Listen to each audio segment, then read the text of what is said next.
Some superheroes can grow to the size of a building at will. That's very intimidating, but a scientist must ask where the extra material is coming from. The law of conservation of mass implies that mass can neither be created nor destroyed, which means that our hero's mass will not change just because his size changes. For instance, when we bake a fluffy sponge cake, even though the resulting delicious treat is much bigger in size than the cake batter that went into the oven, the weight of the cake batter should still equal the weight of the cake plus the moisture that has evaporated. In a chemical equation, molecules rearrange to make new compounds, but all the components should still be accounted for. When our hero expands from 6 feet tall to 18 feet tall, his height triples. Galileo's square cube law says his weight will be 27. 3 times 3 times 3 equals... Okay, so Galileo's square cube law. So if you wanted to make a statue of me twice of my height right now, I'm actually only 5'3". These are really, really, really tall heels. So I'm 5'3" right now.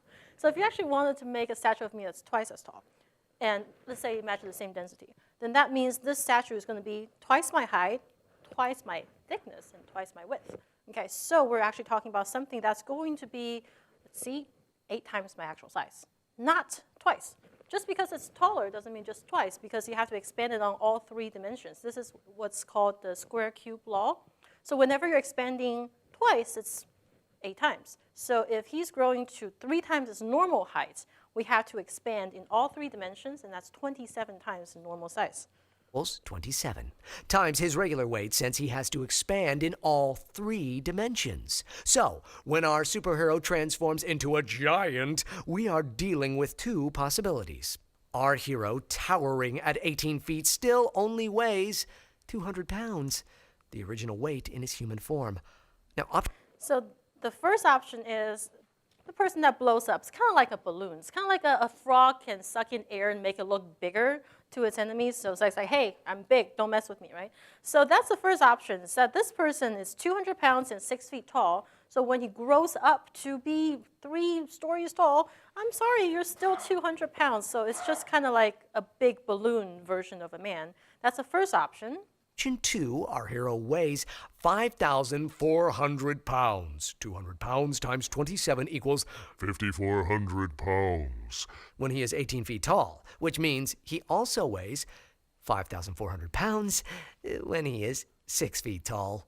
Okay, so conservation of mass, right? So we talked about this before. Whatever goes in the oven comes out, either as cake or cake plus the moisture, the evaporation of the water. So whatever goes in comes out the same way. Conservation of mass, you can't just have something appear out of nowhere. Okay, so those are the 2 options. You either are always this weight all the time, human size, or you're always that weight, 5,400 pounds all the time, even when you're condensed down. Now, for those of you who taught chemistry or paid attention to chemistry, the size of this room and like 1 grain of sand, that's really like the ratio of the protons and neutrons in an atom. Okay, so it is possible to condense everything down, kind of like squeezing a sponge. It is actually possible to do that, but you can't escape these 2 options. You're either always 200 pounds, or you're always 5,400 pounds.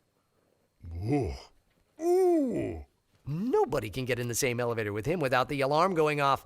Now, option 2 seems a little more scientifically plausible, but it begs the question, how does he ever walk through the park without sinking into the ground, since the pressure he is exerting on the soil is calculated by his mass divided by the area of the bottom of his feet?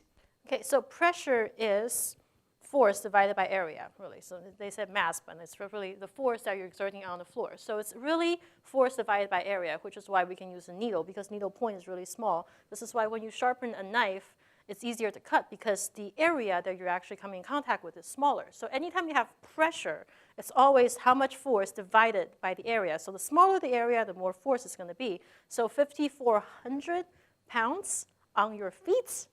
No, sorry, that's not happening. And what kind of super socks and super shoes is he putting on his feet to withstand all the friction that results from dragging his 5,400-pound body against the road when he runs? Oh, and can he even run? And I won't even ask how he finds pants flexible enough to withstand the expansion. Seriously, that's the biggest thing that we have with the Hulk. It's just like, really, really, the Hulk. How are you going to keep your pants on? And then actually, there's an answer for that. For those of you who watched the Fantastic Four movies, so in there, Dr. Reed is the person that expands. Mr. Fantastic expands with that material. So in the comics, actually, what happens? Dr. Reed made him a pair of shorts that will expand, like his suit, like his spacesuit that actually expands with him because he's supposed to be able to stretch out, right? So there is an answer to that question, but still, like you never really explain how can you keep something like stretching and staying on. Whoa! Look out!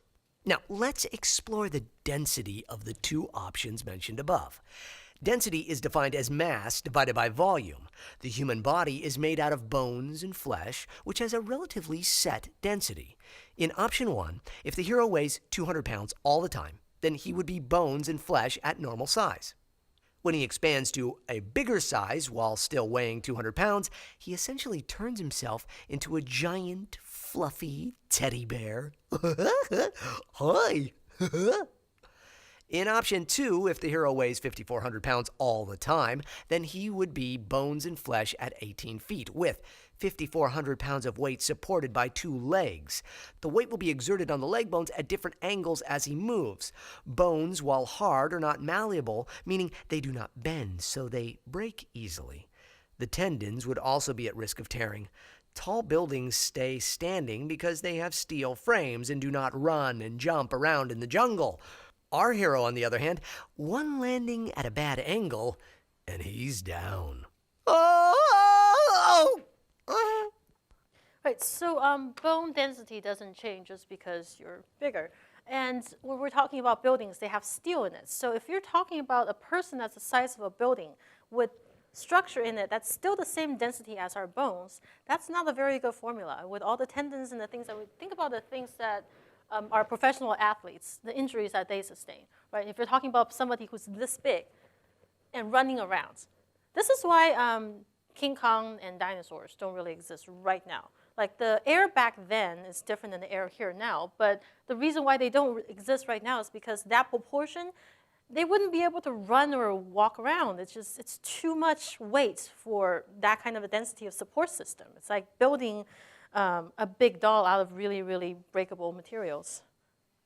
Assuming his bodily function is the same as any mammal's, his heart would need to pump a large amount of blood throughout his body to provide enough oxygen for him to move 5,400 pounds of body weight around.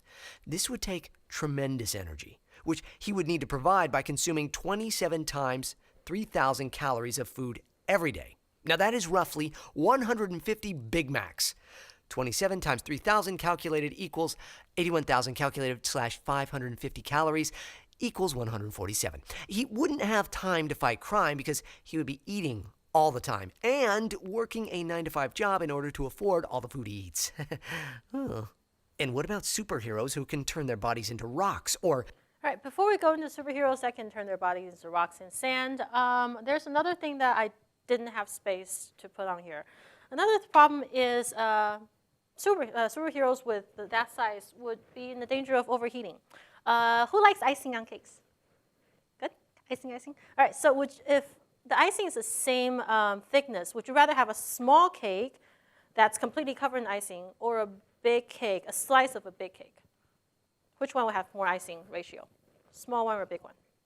Small cake, right? So if you imagine like this cube of 1, okay? So if the volume of this one cube is 1 times 1 times 1 is 1, the surface area is actually 6, right? Now, if we have something that's 2 by 2 by 2, okay, then our volume would be 8, and then our surface area, though, would be, each side would be 4. 4 times 6 is 24. So if you keep increasing, basically, the smaller the cake is, the more icing you're going to get, right? Now, for something that's that big, and with the skin to volume ratio, we're talking about overheating because all of this needs, one of the major skin functions is actually to regulate your body temperature. So with something that's that big, you don't have enough skin area to actually let out all the heat. So you can just boil alive inside. That's one of the biggest problems. Right, another thing is, same thing with the surface area thing. Surface area to volume principle also applies to the inside of our lungs. That's how we get oxygen, okay? So as a giant with lungs and passages, there's not gonna be enough gas exchange surface area to keep you moving. So even if you're just being lazy and sitting there, you wouldn't get enough oxygen to live. And now if you're talking about the size of the dinosaurs back then, you might be surprised to know that the oxygen content in the air was a lot higher several million years ago. So if they were alive today, like Jurassic Park says, they wouldn't be able to breathe because we don't have enough oxygen in the atmosphere for these animals to live, unfortunately. So that's another thing I wasn't able to fit in there, the ratio of the skin to the volume of the body.